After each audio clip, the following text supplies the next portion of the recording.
Welcome, everyone, to the second episode of Fenway Finale. Today is opening day. The Red Sox are coming off a 3-0 win against the Cincinnati Reds. I'm here with Johnny, Will, and James. We're here to break down opening day for you guys, and we're going to have a great time talking about the Red Sox opening day with you. James, how are you? I'm going to have you started off. Give us some opening day memories from your favorite opening day memory, and then give me your biggest takeaway from today's game to start it off. Sure. Awesome win to start it off, obviously. Great. Obviously, the dream of 162-0 lives on for Red Sox fans and 16 other fan bases alike. My favorite opening day memory, probably Dustin Pedroia in 2010 hit a home run against the Yankees on Sunday Night Baseball. The Red Sox, I think, won that game 9-7, 10-7. But that was when he was at the peak of his powers. So that home run and that win against the Yankees is always one of my favorite opening day memories. And my biggest takeaway from today was the on-base machine and the hit machine he is, Roman Anthony. He was incredible, obviously, coming through. OBP at 800 on the nose, 3 hits today. He was awesome. So he continued to roll from the World Baseball Classic performance that he had. Let's go with you next. Who? I must have been muted there. We'll go with you next. Me, right? Yeah. All right. Yeah. Fuck. What are we? What was the favorite opening day memory, and then memory. We'll go with your biggest takeaway from today's game. Absolutely. My favorite opening day memory, I think it was 2014. I want to say it was 2014. It was Red Sox Phillies. 15. Was it 15? 15, okay, yeah. Because I was there in 14 when they played the Orioles in Baltimore. I was there, and me and my brother went. Me and my wife hung out for like the first time at that game, and it was just there we go. And they won, and the Sox won, so that made it even better. I believe Pedroia homered as well in that game. That was just a very cool personal memory of it, And today. The Garrett Crochet. I mean, I think that was just the biggest takeaway that he, I think a lot of people were a little weary on him. He had a little bit of a rough spring. Came out and just did his thing. He was up a little bit in his velocity. He topped out at 98.3 today, which I thought was incredible. Which again we'll talk about, during the show. But that was definitely my biggest takeaway. How great he looked. Go ahead, Will. You could be next. He's muted. You're muted. Will, you're muted. Classic. Love that. It's game one for everyone. Absolutely. We're still in spring training technically. So anyway, I'm going to bulk my opening day memories into home openers with Fenway home openers too. I've been very lucky to go to I counted 25 out of the last 26 opening days, not counting the COVID season. Saw a lot of cool ring ceremonies and whatnot. That's awesome. Ring ceremonies aside, those are always, I think, probably top of the list here. Probably seeing Bill Buckner come out throw the first pitch in 08. I know this is a Sox pod. Saying that name is like controversial. I got to meet him a few years later and talk with him for a little bit, and that was really cool. I got to mention seeing him in 08 opening day. That kind of full circle moment there was really cool. And then probably second is the whole Brady Gronk combo there for when he grabbed the jersey from Brady. I think that was because that was when they just found Brady's actual jersey, like when exactly. it was stolen. Yeah. And he's wearing the number 5 T-shirt that's too. Right, yep. Yeah, that was must have been 2017. Yeah, it was after the Atlanta Super Bowl. Yeah, exactly. Yep. So seeing like just some like absolute like legends on that field, it just gets you so pumped for opening day. Baseball's back. Nothing beats it. In terms of today's game, we talked about Crochet already. Crochet was absolute nails. I had no doubt in my mind he was going to come out and just dominate. I think my biggest takeaway is Roman Anthony. Obviously, we know he's going to be a stud, but he himself is turning into appointment television, right? Last year, it was Crochet every 5 days. Now, Roman Anthony, it's like, you're going to clear your schedule and see what's Roman Anthony going to do today. And I'm really excited to see that too. Awesome, guys. Yeah. So I'm actually going to take a page out of Will's book here. And we're going to talk about a home opener. My favorite opening day or home opener memory is Chris Sale's first Fenway start. It was a home opener.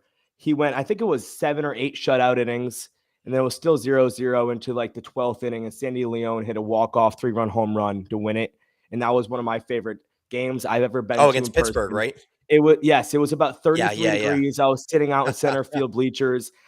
I was just hyped. Chris Sale looks dominant. I'm sitting out there in the center field bleachers, and I don't know anything. Like, I think he looks great, but he's out here. I don't know how many strikeouts. He had like 9, 10 strikeouts that game, but that was one of my favorite memories. It was freezing. It was fun. Sandy Leon walk-off home run. Yeah, one of my favorite.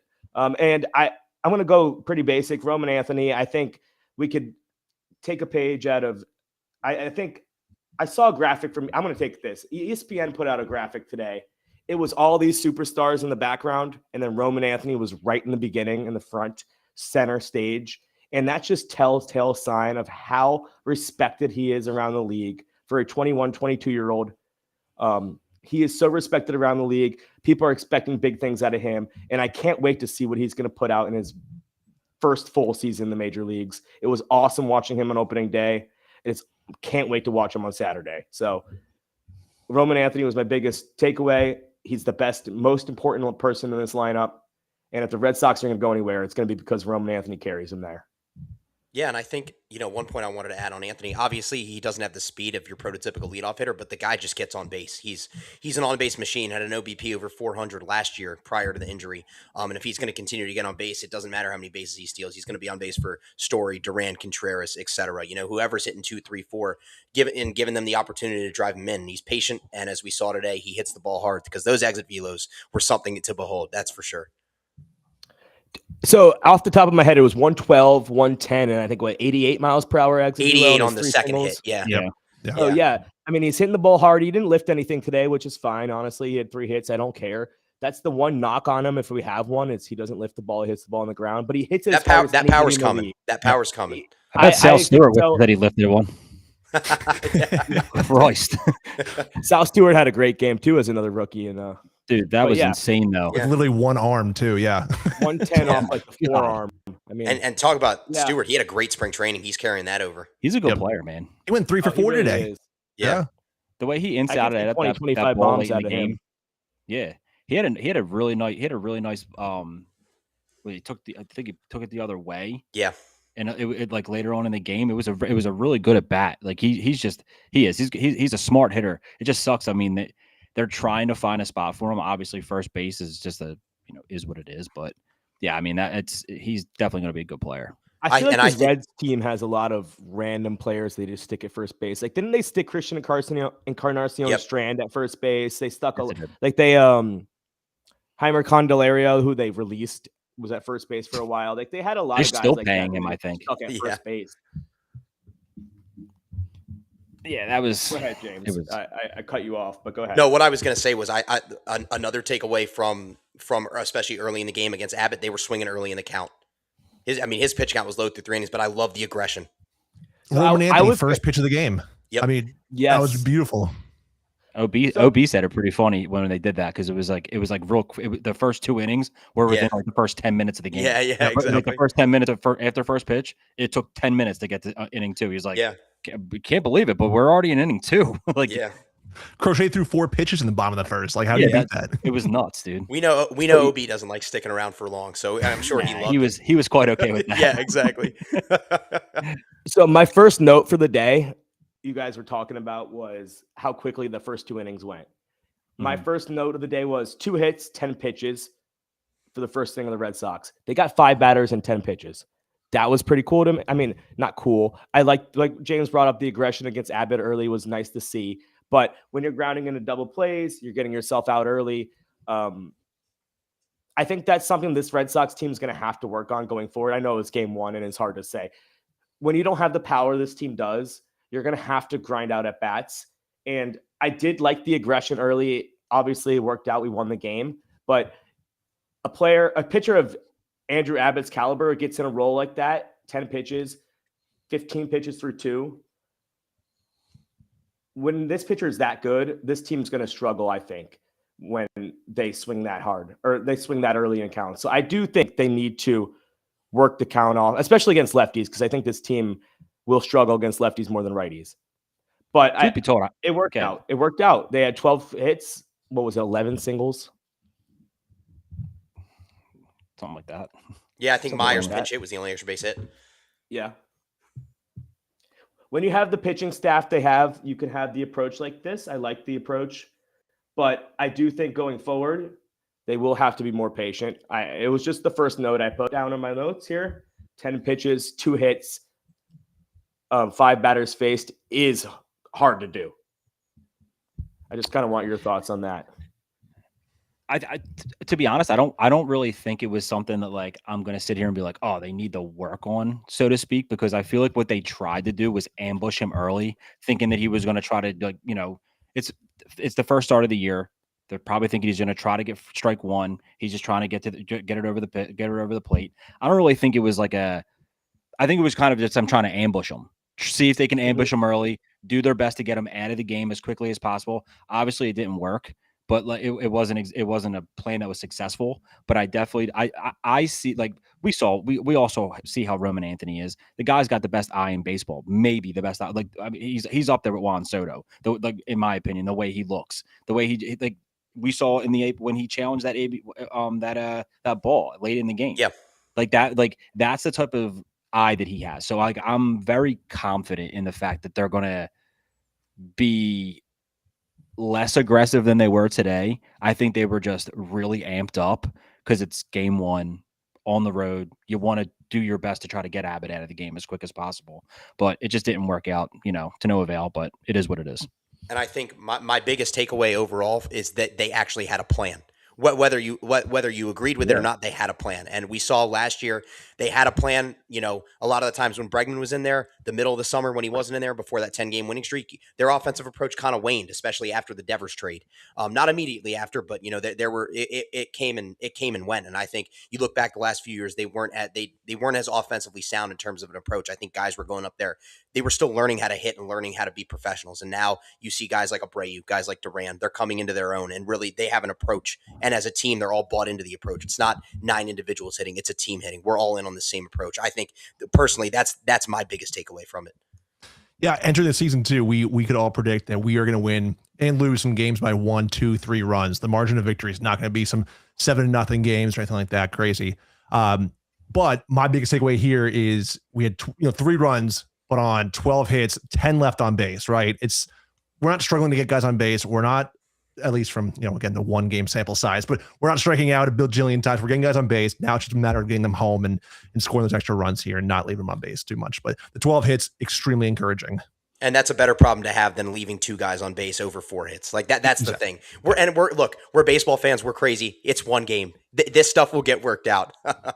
I mean, and here's another thing that I noticed. I mean, they were 3 for 8 with runners in scoring position as well. So like, it doesn't sound great, but it definitely. I mean, the grand scheme of things, that's a great average right there. So like, it's also game 1, and they only grounded into 2 double plays. That was another thing that I knew that I was very happy about. We saw a ton of double plays last year. That's when I kind of was hoping that they were going to find a way to like. I mean, obviously Yoshida's not in the lineup, so that also helps that out too. But I was very encouraged by what I saw today. Besides Roman Anthony, did anyone else stand out to you? I mean, I liked Jarren Duran, his aggression in the first inning, stealing second base. I liked his infield singles. He didn't hit the ball very hard today, but he had 2 singles. He was on base. He stole second base. I was impressed by him.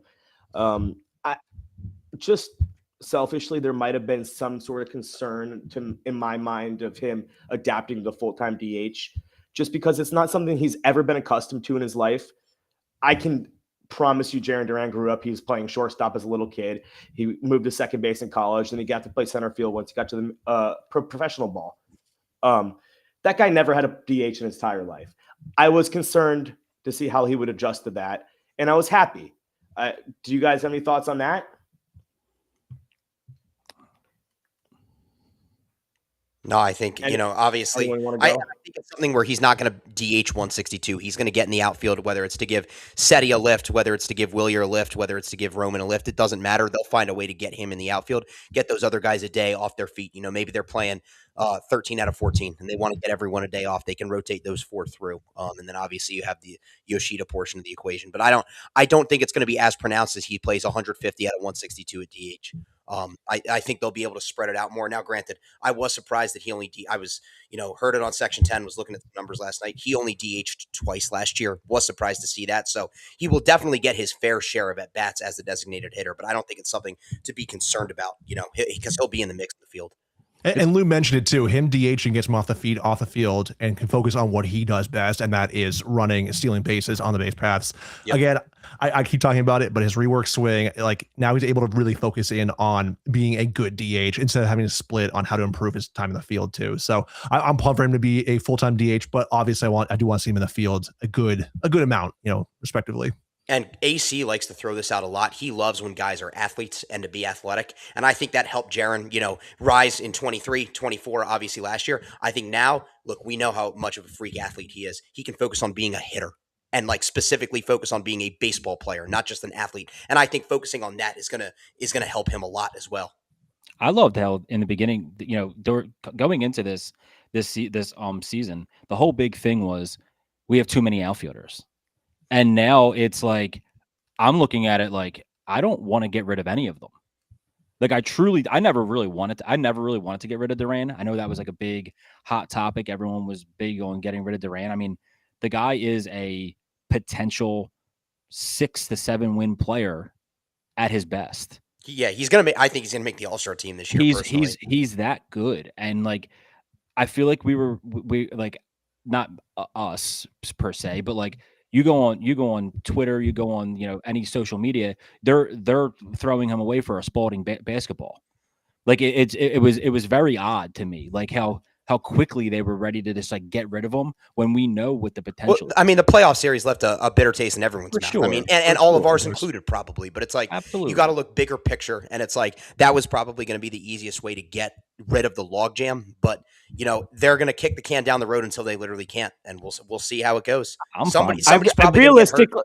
I don't think it ever made sense after the 2025 season. If they wanted to do it, they should have capitalized on the 24 season, and they could have got a haul for Jarren Duran. Yeah. After 2025, it was just half the league values him totally different than the other half the league. And it's half of them thinks he's a superstar, half thinks he's a 2-WAR player at best. Just, what do you think he is? Is he a DH? I don't think it would have made sense. I don't think it would have made sense to trade him after 24 because going into 25, you knew you wanted to get back to the playoffs for the first time in 4 years. He was too important to your team to trade because if you trade him going into 25, you're not making the playoffs, even though you knew he wasn't going to replicate what he did in 24. But it's the optics would have looked so bad. Yeah, we want to make the playoffs this year, but we're going to trade our best player from the last 2 years. It wouldn't have made sense. No. Yeah. Do you guys want to get into Garrett Crochet? Because he had a great outing. Oink, oink. Thanks, Lou. I'm all into Garrett Crochet right now. So if you could have pictured up this start, opening day, Garrett Crochet for 6, Justin Slayton for 1, Garrett Whitlock for 1, and Aroldis Chapman for 1, you would be so happy if that was the outcome. And Garrett Crochet only had 80 pitches. If this was mid-June, he'd be out there for another inning or two. You might have seen him finish 8. I'm very happy with what we saw with Garrett Crochet. A lot of people had concerns with his very, very subpar spring training. But when you have studs like Garrett Crochet, spring training doesn't matter. He's out there to work on whatever he has. He had more strikeouts today than he had all of spring training. He had 7 in spring training. He had 8 this afternoon. Garrett Crochet is a stud. Never doubt him. He's going to finish top 3 in Cy Young no matter what happens. I'm so happy about him. And he ain't 2 or 3. Yeah, he and Scoob are gonna have an awesome duel this summer for the Cy Young, and he's gonna prevail. Yep. It's his turn. His ability, I mean, it's game 1 of the season, and he was clocking 97 in the 6th inning, right? It's his ability to kind of go that extra velo when needed, even after 70, 80 pitches, is just, it will always be cool to me, right? He was cranking high 90s. I don't think he was touching 100 when he was throwing 100 plus pitches last season. His ability to do that is just something that you don't see anymore, and it's so cool. It's so cool. It's easy 98.5. He had 98.3 today, and he hit it in that last inning to strike out Eugenio Suarez. That was Whitlock. Whoever Steer. It was to strike out, it was Steer. You're right. With the bases it was loaded, Suarez and Steer back to back. Under pressure with the bases loaded, he just it's 98 with ease, and he seems like he has no pressure. He's so comfortable, and I love it. I love him. He's my favorite player on the team. He is the definition of an ace.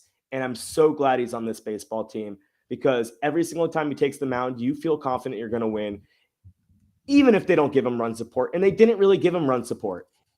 They didn't score until he came out of the game. It was 0-0 when he left. He got the win because they scored in the 7th, but there's nothing more I could say about Garrett Crochet. He's everything you could have hoped for, and I'm so happy.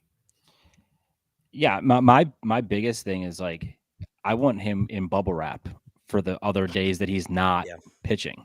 Like I need to make sure that he makes 32 starts this year. Like that he is that important to us. Like don't get me wrong. Obviously, I'm really, excited that the Red Sox got Sonny Gray. I like that they got, Ranger Suarez or Ron Hare, I believe is how it's actually pronounced. Ron Hare Suarez. But Garrett's just so important, man. He showed it today. He is the true definition of an ace. Like he goes out there, he does exactly what the team needs him to do. Like the team wasn't scoring. Neither team was scoring, but he made sure that, he just absolutely locked them down. We like the graphic we see right here that right now it says, he had 10 whiffs, he had 10 called strikes, 42 swings on it. He induced 42 swings. He was just phenomenal today. I mean, he threw 38% fastball, 31% cutter, 19% sinker, 10% sweeper, 3% splitter. Kind of pretty much on the same trajectory and, the way he was looking last year. That's the same type of pitch mix that he was rocking with last year. And to no surprise, he had a very similar outing that he had last year. To your point too, Johnny, I think the 80 pitches is perfect. If I saw his pitch count even start with a 9, I would be like, what are we doing?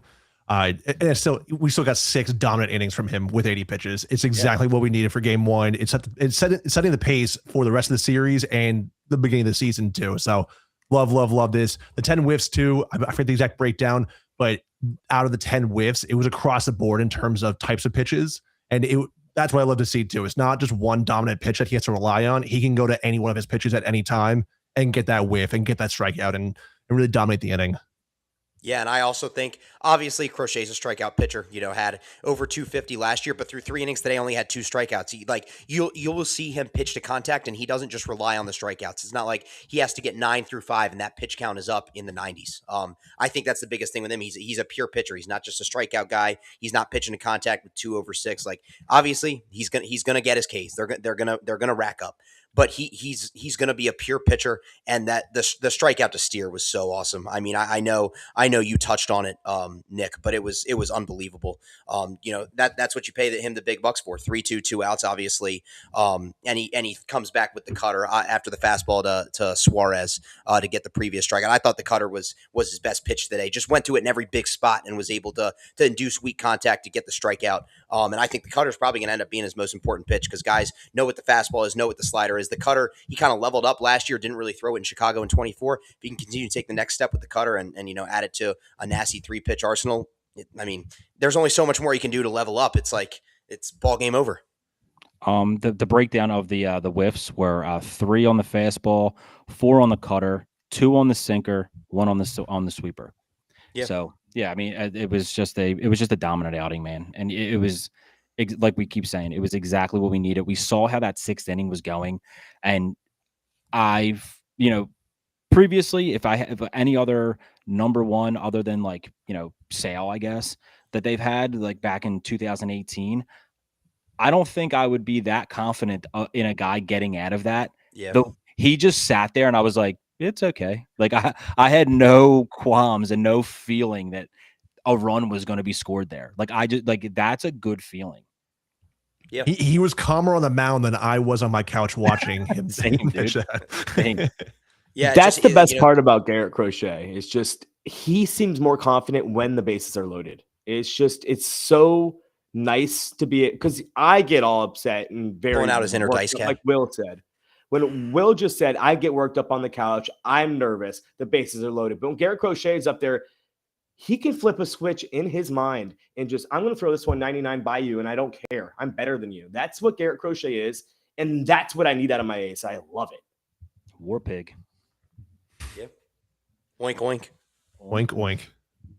I do want to mention the bullpen too. Like we talked about, it was the perfect segment going from Crochet to Slayton to Whitlock, then to Chapman.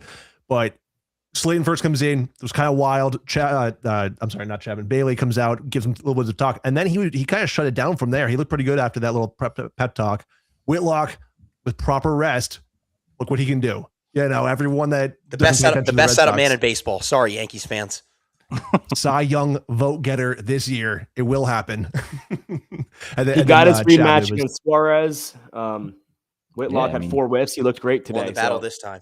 Yeah, everyone did. One of the most important pieces to this team going forward, Whitlock. I think, and I think today we also saw the importance of Justin Slayton too. Yeah, healthy. Losing him was crucial, and like now and getting him healthy, seeing what he is as a healthy pitcher. Like, he was coming back from injury last year, so like it was like kind of shaky. But the way that we see him right now, that's the Justin Slayton that I know we're going to be like. That's the one I can trust, and I love that. I love that for him.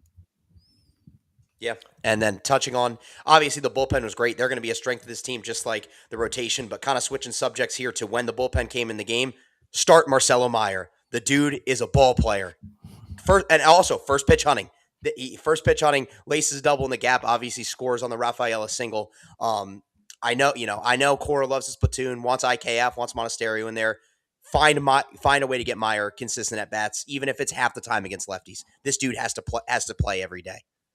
Luckily, speaking on Mayer too, I believe I read 15 to 17 of the next 18 games that the Red Sox have are against right-handed pitching. Yep. So hopefully we'll see a lot of Mayer, and maybe it's too far, but too small of a sample size. Hopefully that gives enough of a reason to let him start facing lefties too in the in actual games too. Because the biggest thing, obviously, you're not going to get better against facing them without facing them, but also if you're in and out, every other day, you're not going to get into a rhythm. Baseball players are such creatures of habit. They want to get into rhythms. Let the guy play. Let him go out there for 14 out of 15 and see what happens. Yeah, Mayer said too in the post-game interview in the locker room that I guess in spring training, Cora mentioned, hey, if you do make it to the make sure the big league roster, be ready to pinch hit, right? Be ready off the bench. And he was mentioning how the mentality of preparing with that mentality was huge for him, and how that obviously paid off today. 2 hits, 2 runs. Again, having a bat that can just be ready like that on a dime is just it's so valuable. I still want him to start, but I'll absolutely take his performance today too. Absolutely, and that's a move that Tito would have made back in 07, back in 08. And it's like, obviously we mentioned that with them going against Tito today, but it's like, guys have to be ready to play their role, and they might go through their full bench of position players in one game, depending on how the matchups play out, but everyone's got to be ready. And I think we're going to see a lot of mixing and matching throughout the year, as we always have under AC. Can I interject real quick? There's with a Roman Anthony nugget. Please. Mm-hmm. Good. All right. Alex Spear. This was an Alex Spear stat. Roman Anthony is the 14th 21-year-old ever to reach base 4 times on opening day. 9 of the 13 are in the Hall of Fame right now. Just a little. Pretty good. It's pretty good company. Yeah. Yeah. There you go. Yeah, I think people started to realize in the WBC how good this guy is, and it's just going to keep getting better and better and better. Yeah. Like I said, ESPN put him in the middle of their graphic with a bunch of future Hall of Famers. So, yeah, if ESPN's kicking on, the rest of the baseball world's catching on. Yep. You guys brought the Marcelo Meyer pinch hit double, 2 hits for him today. We talked about it quickly, kind of in like our group chat, but it worked out obviously. But how do you feel about that Carlos Narvaez bunt on opening day? It was random. I don't love it this early. I was all for it in a game like that. It worked. You got to manufacture runs. It's 0-0. You just saw Crochet get out of the jam, capitalize. You got a man in scoring position with no outs. You do your job and get him over to third. You have 2 chances to get him in with Rafael and then Anthony. So I think what you said with Crochet up. I think with Crochet on the mound, so it's hard. If Garrett Crochet still had 20 pitches left, you would think he had 80 in most games in June, July. Garrett Crochet still has 2 more innings left in him. In the 7th inning of the game, I bunt there. You get the 1-0 game. You have Garrett Crochet into the 8th and Aroldis Chapman to the 9th. I get it. But when you're trying to take Crochet out of the game after 80, I think I let Carlos Narvaez swing away there. If that makes sense to you guys. It obviously worked out. It's game 1 of 162. It's something stupid that we're talking about, but it was just a topic that we could talk about. I personally think there are certain times and there are certain games where you can tell Cora manages it like a playoff game and really plays to win, and that doesn't play not to lose. He was playing that game to win. He's like, we're not losing with our horse on the mound. We're not losing this ball game. We're going to do whatever we can to manufacture a run, because he knew one was going to win it, and that run, obviously they tacked on 2 more, but that run was the game winning run, and he knew late in the game with Crochet on the mound, and with his 3 best relievers ready to go, he wanted to win that game and get 1 run across. And he wasn't messing around. So I was all for it. I think I was, based off Will's expression, I think he agrees, but I'm all for it. Although Nate Eaton in the playoffs last year, inability to bunt, even a sack bunt, has scarred me from bunting, sack or not. But today it made sense. We need the run. It was late innings. It's game 1. If it didn't work out, no big deal. I like the idea. I like the idea of playoff baseball right off the jump. It sets the tone too. Now every team is going to be facing us thinking, wow, there's a guy on second tie game. They might sack bunt now, right? Well, it's just one more thing to consider. It's also like he did it with the right part of the order. He did it when Narvaez in the 8th spot, knowing you had Seti, who essentially serves as second leadoff man, and then Roman coming up. I think if that's Contreras or Story up there, AC's not pushing that button, but he knows when and who to push that button with, and you got to obviously have to choose someone who you trust. And we saw last year that he trusts Narvaez to pretty much do anything. So I'm very anti-bunt. Hate bunts. Hate them. I hate giving up outs. There's a time and a place. There's a time and a place for sure, but I feel like outs are so precious. I know runs are too, but outs are very precious in baseball, and you only get 3 of them an inning. And I just hate giving one up for anything.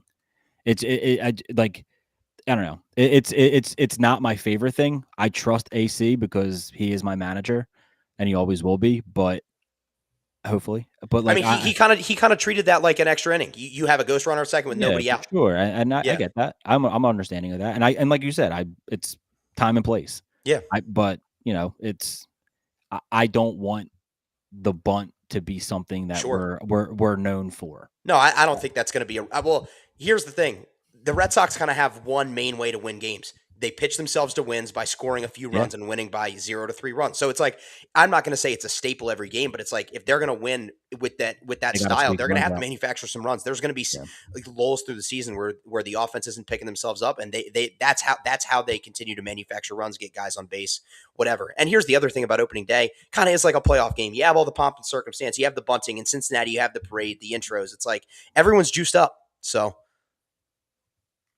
My one thing, though, with the whole Mayer pinch hitting situation, I think I have a bigger issue with, not an issue, but like I have more of a. Me and James talked about this before the show started. I hope that that's not like a plan every single time. Like if you don't if you're not going to start Mayer, don't bring him in the 7th inning just because he's facing a righty now. Just start him. Just start him in general. If you trust him in those situations, you should trust him to play every day at that point. That's in a close game, you're in a close game, you're not putting it, you're going to put him in a close game, but you won't start him because you don't like how he is against lefties. I think that's kind of it's kind of like a it's like a weird like motion there. Like it's a weird move. Like you're okay with him in big situations, but to start a game off and try to get him some, get him calloused a little bit on lefties. Like give him a shot here at that point. I was more like, you guys know, I was very vocal about, like, I was okay with the platooning situation. But if you're going to platoon him. Don't like Monasterio. But here's my problem. Is this going to happen to Mayer when a lefty comes in late in the game? Are they going to bring in IKF? Yes. They are, and it's not the right move. But that's my problem with it. Is that if that's going to be a full season thing where he gets pulled in the middle of the game because a lefty comes in, what does that help him with? It doesn't help him with anything. Unless I pretend that IKF is some lefty crusher. Literally what IKF did today. It's not Romy Gonzalez. It's not Romy Gonzalez. It's not Bob Restreiter. It's not Romy Gonzalez. It's not even Monasterio. Yeah. Monasterio is a way better OPS against left-handed pitchers. Literally, though, Mayer could have done exactly what IKF did today. 0 for 2, didn't do anything, and he would get that experience. I'm absolutely on the same page with you. Get him against lefties like that. If IKF gets a hot streak and starts going off of lefties or whatever, fine. But until I see that, Mayer should be in there, grabbing experience. IKF 0 for 2. Like, come on. Here's it's almost thing, like it's almost like he got used. It was crazy. Like he got used in late in the game. Like, I know you're reliable. Like, if he's reliable in the 7th, he should be reliable in the 1st, no matter who he's facing. But like Will said, they're going to face a bunch of righties coming up. So I think if he shows that he's capable and can handle being an everyday major league player, he's going to continue to get run by hitting righties. You know, it's like get into a rhythm, prove that they shouldn't take you out of the lineup, and see where it goes from there.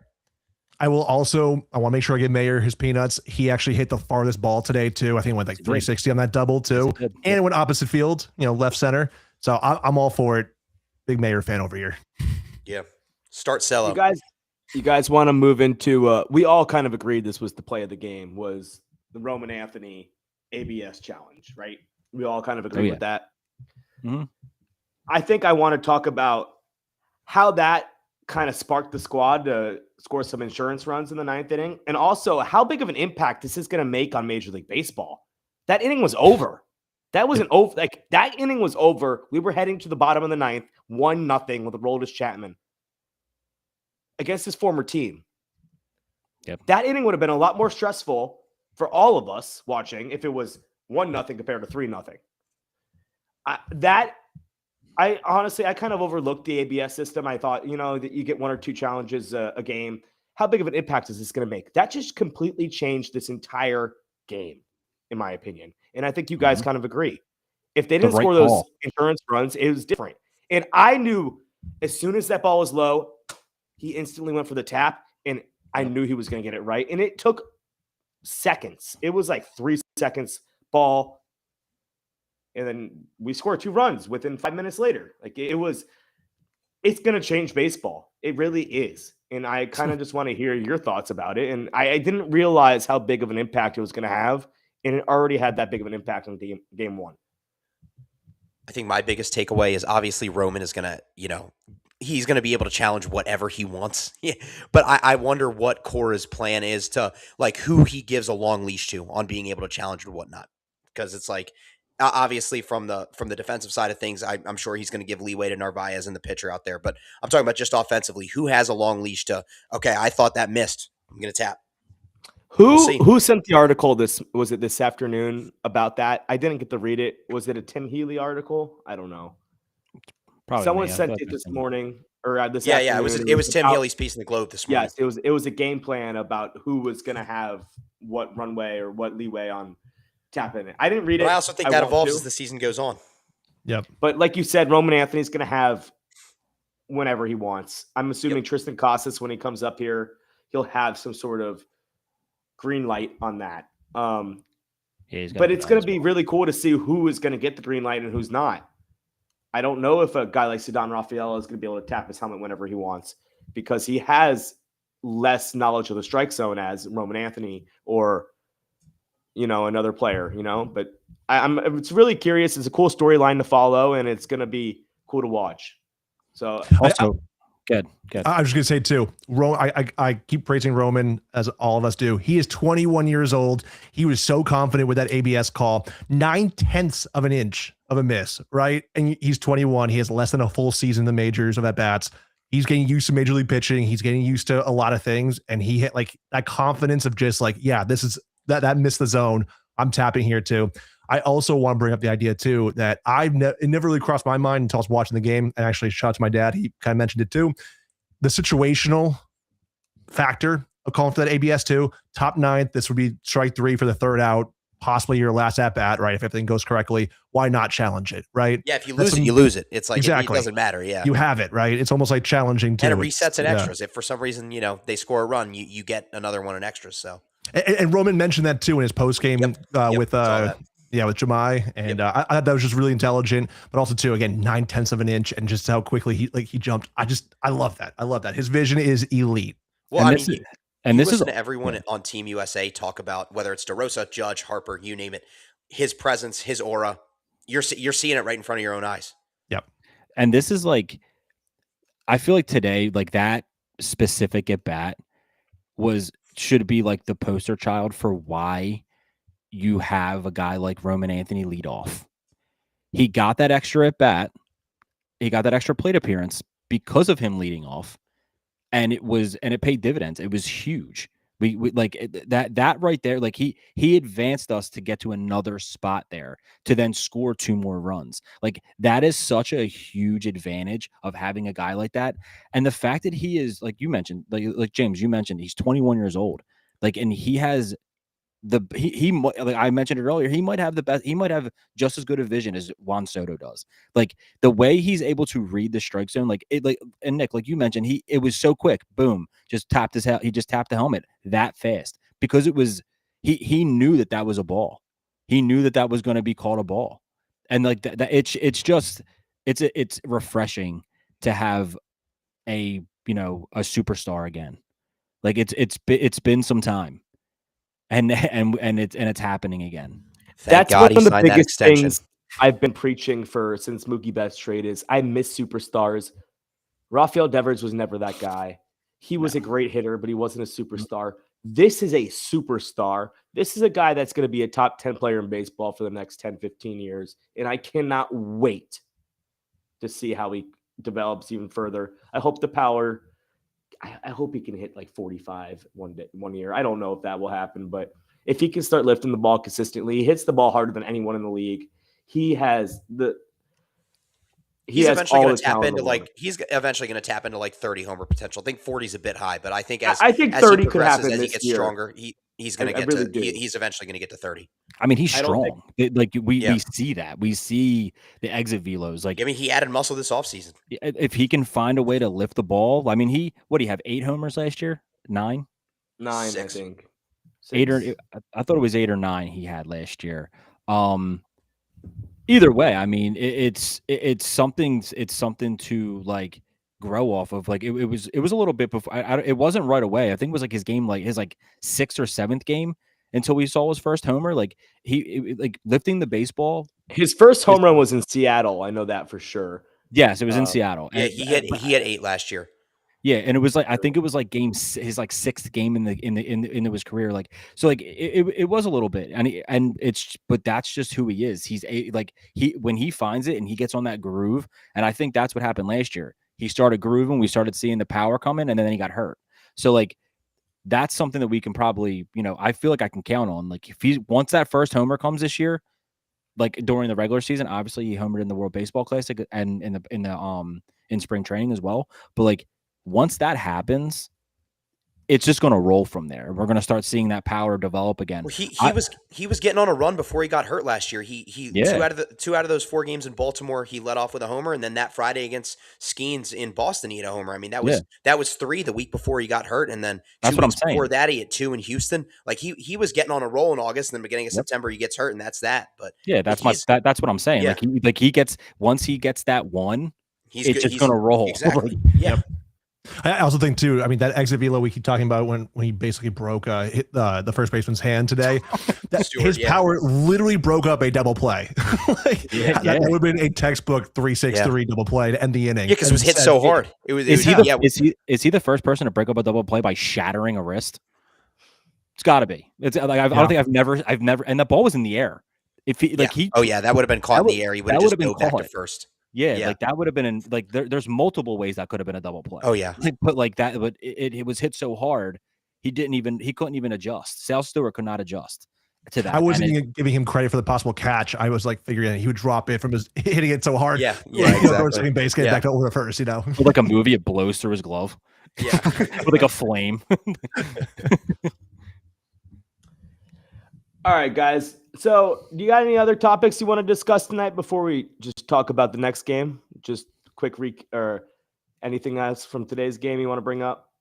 I have a quick shout out to Caleb Durbin. I know that he did miss that one sharp grounder to him. That was a tough error, though. That was a tough error. It was. He had a nice play. I think, what was it? The 3rd inning, I want to say. Ground out. He charged, he gets behind the ball, charges it, throws it to first. It's a play that I just see Devers like either overthrowing or kind of messing up. How many times have we seen in the past? I know we had Bregman last year, but I'm just looking at him and I'm like, that's just not a play I would feel comfortable with Devers making, right? We don't need to talk about it for too much, but I just want to put that out there as well. I feel like that's like going into this season. I mean, it seemed like, we've heard Cora's like little soundbite saying like, this is the most complete team feel like he's had.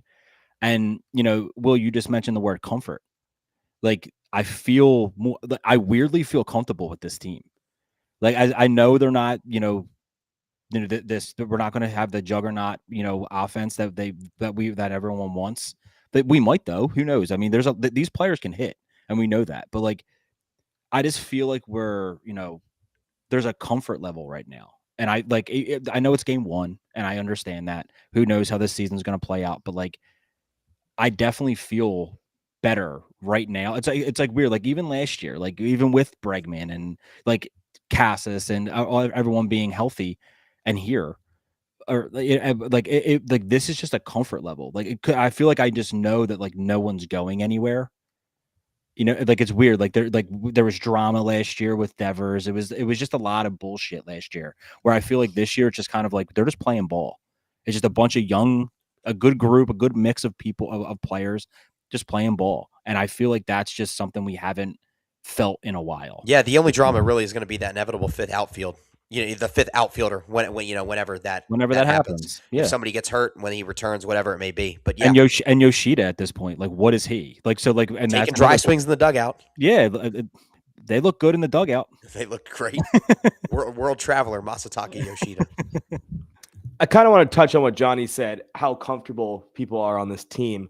And I'm weirdly comfortable on this team. And I think I've talked about it. I think they're worse than last year on paper, but I'm weirdly comfortable with them. I think they're going to be good. I'm confident enough that they're going to make the playoffs. I don't think they're a World Series favorite, but I think they're a good enough team. You can go, I think it was 2 or 3 days ago on Felger and Maz. Tony Maz even said he thinks this team could compete for a World Series. That's a guy who completely trashes his team all the time. Like you said, there is a weird comfort with this team. They have ball players like Caleb Durbin is a baseball player. That's what he is. Marcelo Meyer has all the talent in the world. Roman Anthony has all the talent in the world. They have players that can go out there and perform at superstar levels. They have baseball players that are just going to go out there and have good at-bats every single day. This team is weirdly comfortable. They have a deep staff with, I think the new meta in Major League Baseball is lots of starting pitching that is optionable. This Red Sox team has tons of that. And Peyton Tolley, Yohan Oviedo, Connolly Early, and there's a couple other guys below that. I think that's the new meta in Major League Baseball. If you can have pitching depth that's optionable, you're going to go far in this league. The Red Sox have that. This is a comfortable team. I think that was a very good point you brought up, Johnny.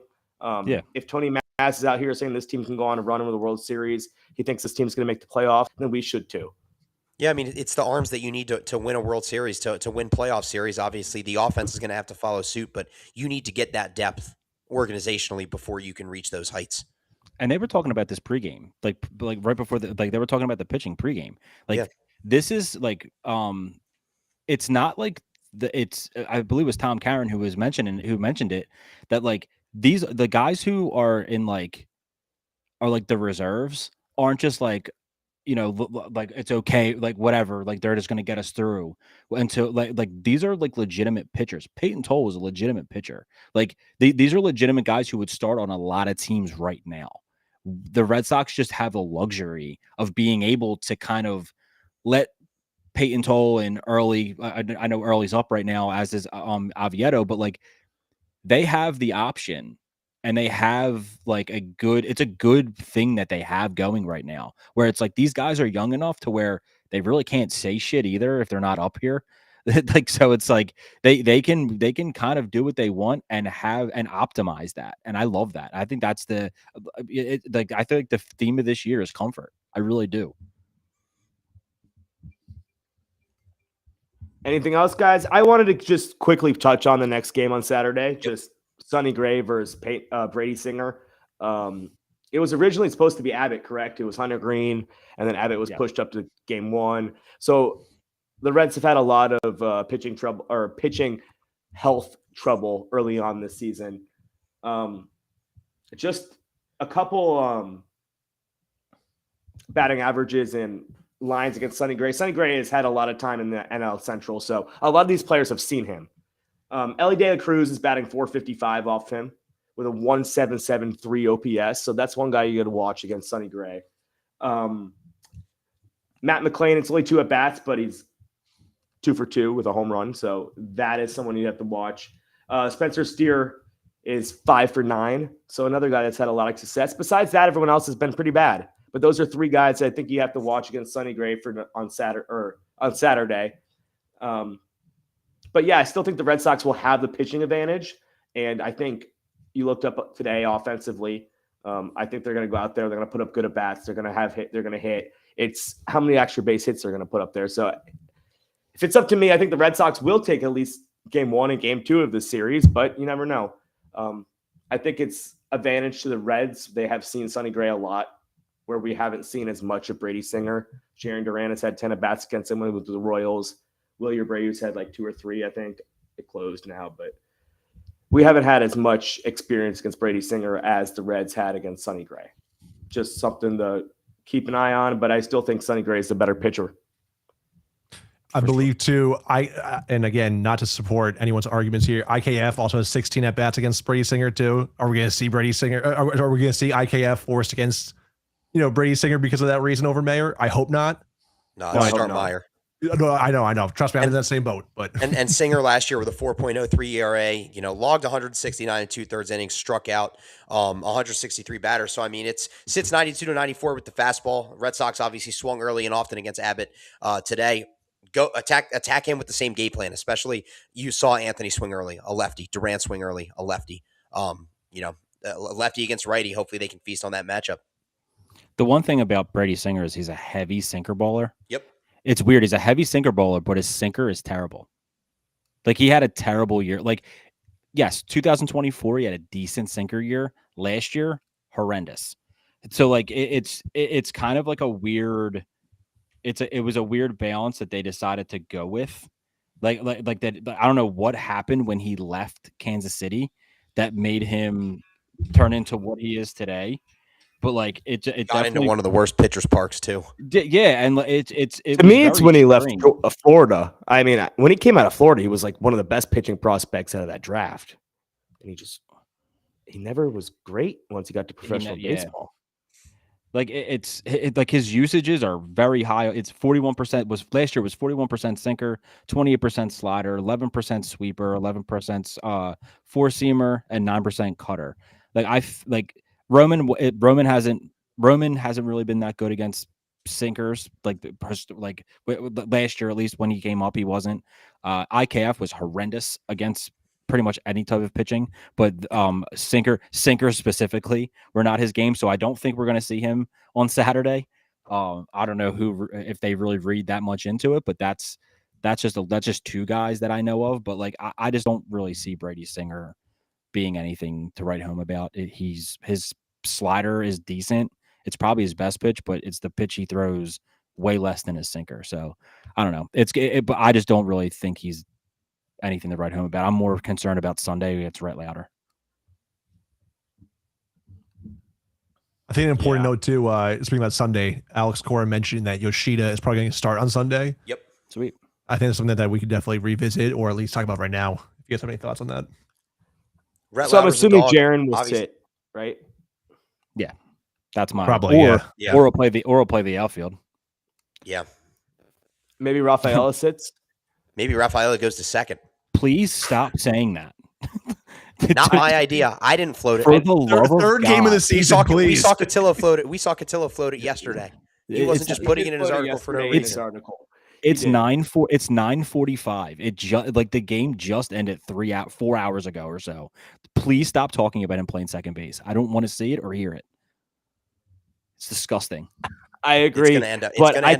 I'm with you, but it's going to end up happening. Please. If I had a bet right now, I think Jaron plays center field. Rafael is on the bench.